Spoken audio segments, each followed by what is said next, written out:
Halo,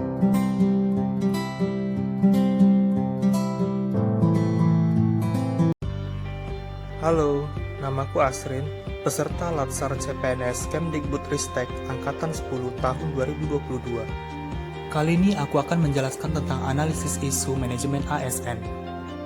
Manajemen ASN adalah kedudukan peran, hak, dan kewajiban, kode etik, dan kode perilaku ASN, serta sistem merit dalam pengelolaan ASN. Dengan manajemen ASN yang baik, diharapkan dapat menghasilkan ASN yang profesional, sehingga dapat melakukan pelayanan publik yang baik bagi masyarakat. Ada 12 kode etik dan kode perilaku berisi pengaturan perilaku agar pegawai ASN 1. Melaksanakan tugasnya dengan jujur, bertanggung jawab, dan berintegritas tinggi. Yang kedua, melaksanakan tugasnya dengan cermat dan disiplin. Yang ketiga, melayani dengan sikap hormat, sopan, dan tanpa tekanan. Yang keempat, melaksanakan tugasnya sesuai dengan ketentuan perundang-undangan. Yang kelima, melaksanakan tugasnya sesuai dengan perintah atasan atau pejabat yang berwenang sejauh tidak bertentangan dengan ketentuan peraturan perundang-undangan dan etika pemerintahan. Yang keenam, menjaga kerahasiaan yang menyangkut kebijakan negara. Yang ketujuh, menggunakan kekayaan dan barang milik negara secara bertanggung jawab, efektif, dan efisien. Yang kedelapan, menjaga agar tidak terjadi konflik kepentingan dalam melaksanakan tugasnya. Yang kesembilan, memberikan informasi secara benar dan tidak menyesatkan kepada pihak lain yang memerlukan informasi terkait kepentingan kedinasan. Yang kesepuluh, tidak menyalahgunakan informasi intern negara, tugas, status, kekuasaan, dan jabatannya untuk mendapatkan atau mencari keuntungan atau manfaat bagi diri sendiri atau untuk orang lain. Yang kesebelas, memegang teguh nilai dasar ASN dan selalu menjaga reputasi dan integritas ASN. Dan yang terakhir, ke-12, melaksanakan ketentuan peraturan perundang-undangan mengenai disiplin pegawai ASN. Salah satu aspek dari manajemen ASN adalah kode etik dan kode perilaku ASN. Pada instansi unit kerja jurusan akuntansi Politeknik Negeri Medan, isu yang dipilih diantaranya kurang aktif berpartisipasi dalam kegiatan kampus, kurang profesional dalam menanggapi mahasiswa bimbingan, dan kurang disiplin waktu. Ketiga isu di atas akan diseleksi berdasarkan tingkat kualitas isu menggunakan teknik analisis APKL. Dengan menggunakan matriks APKL, ketiga isu tersebut akan dinilai berdasarkan kriteria aktual, problematik, kehalayakan, dan kelayakan.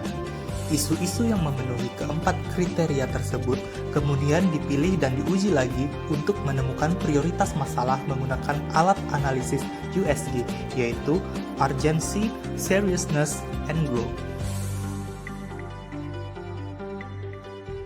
Berikut adalah matriks APKL untuk pengujian awal, di mana isu nomor 1 kurang aktif berpartisipasi dalam kegiatan kampus.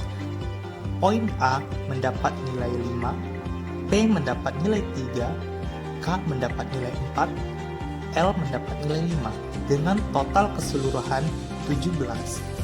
Isu yang kedua, kurang profesional dalam menanggapi mahasiswa bimbingan.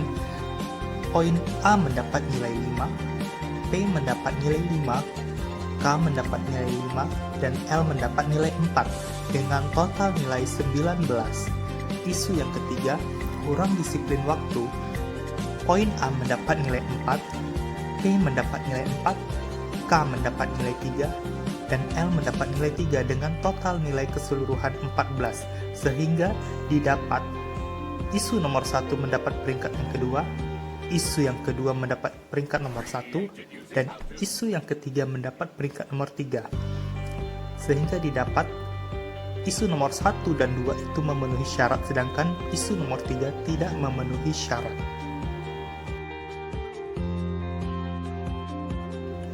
Berikut adalah tabel kriteria penilaian untuk indikator aktual.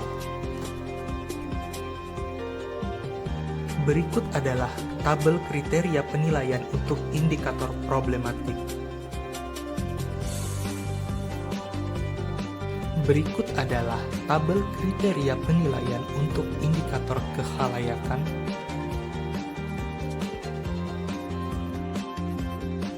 Berikut adalah tabel kriteria penilaian untuk indikator kelayakan.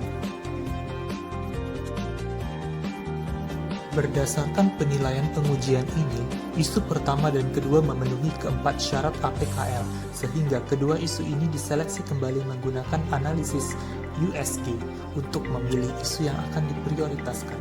Untuk menganalisis menggunakan USG, setiap isu terpilih diberi skor 1 sampai dengan 5 dengan kriteria 1 sebagai isu yang sangat tidak mendesak hingga 5 sangat mendesak. Berikut adalah tabel matriks analisis USG dengan isu yang pertama, kurang aktif berpartisipasi dalam kegiatan kampus, kriteria U mendapat nilai 5, kriteria S mendapat nilai 3, dan G mendapat nilai 4 dengan total nilai keseluruhan 12. Untuk isu yang kedua, kurang profesional dalam menanggapi mahasiswa bimbingan, kriteria U mendapat nilai 5, kriteria S mendapat nilai 4, dan G mendapat nilai 4 dengan total nilai keseluruhan adalah 13, sehingga didapat peringkat pertama adalah isu yang kedua, dan peringkat kedua adalah isu yang pertama. Berikut adalah tabel kriteria penilaian untuk indikator USG. Berdasarkan penilaian menggunakan analisis USG, diperoleh hasil berupa isu kurang profesional dalam menanggapi mahasiswa bimbingan sebagai isu yang dipilih. Selanjutnya, penelaahan penyebab isu tersebut dilakukan menggunakan fishbone diagram pada gambar berikut.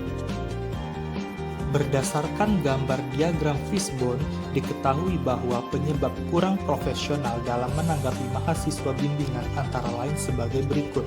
Yang pertama, diri sendiri. Kurangnya kepedulian dan merasa hebat karena memiliki jabatan yang tinggi. Yang kedua, beban kerja. Adanya tugas tambahan seperti menjadi ketua jurusan, wakil direktur, dan mengambil pendidikan S3 atau memiliki mahasiswa bimbingan yang banyak. Yang ketiga, institusi. Kebijakan honor pembimbing yang dianggap kecil dan pengaruh dari lingkungan rekan sejawat yang berperilaku sama. Yang keempat, mahasiswa. Etika mahasiswa dalam menghubungi dosen yang kurang baik dan mahasiswa menghubungi dosen tanpa memandang waktu. Isu-isu tersebut harus segera diatasi agar dosen lebih profesional dalam membimbing mahasiswa sehingga mahasiswa merasa terlayani dengan baik. Tentunya, keduanya harus saling bersinergi dengan baik agar saling merasa nyaman satu sama lain. Jika isu ini tidak segera diatasi, maka akan banyak mahasiswa yang terkendala dalam penyelesaian tugas akhirnya sehingga terlambat wisuda. Kurang profesionalnya dosen dalam menghadapi mahasiswa bimbingan juga akan berdampak pada kualitas tugas akhir yang ditulis mahasiswa. Reputasi dosen pun akan menjadi buruk di mata mahasiswa sehingga mahasiswa akan kurang hormat kepada dosen. Reputasi institusi juga akan buruk di mata masyarakat karena memiliki dosen killer yang kurang profesional dalam menghadapi mahasiswa bimbingannya sehingga para orang tua akan berpikir ulang untuk menguliahkan anaknya di kampus tersebut. Tidak tercapainya jumlah target lulusan pada periode tertentu juga akan menghambat proses akreditasi. Setelah faktor utama penyebab terjadinya isu diketahui, maka penulis menyarankan gagasan pemecahan isu yang dapat dilakukan yaitu: yang pertama, segera lakukan evaluasi diri dan introspeksi diri mengenai tindakan-tindakan yang telah kita perbuat dan benahi diri ke arah yang lebih baik. Yang kedua, lakukan manajemen waktu yang baik sehingga semua pekerjaan yang menjadi tanggung jawab kita terselesaikan dengan baik.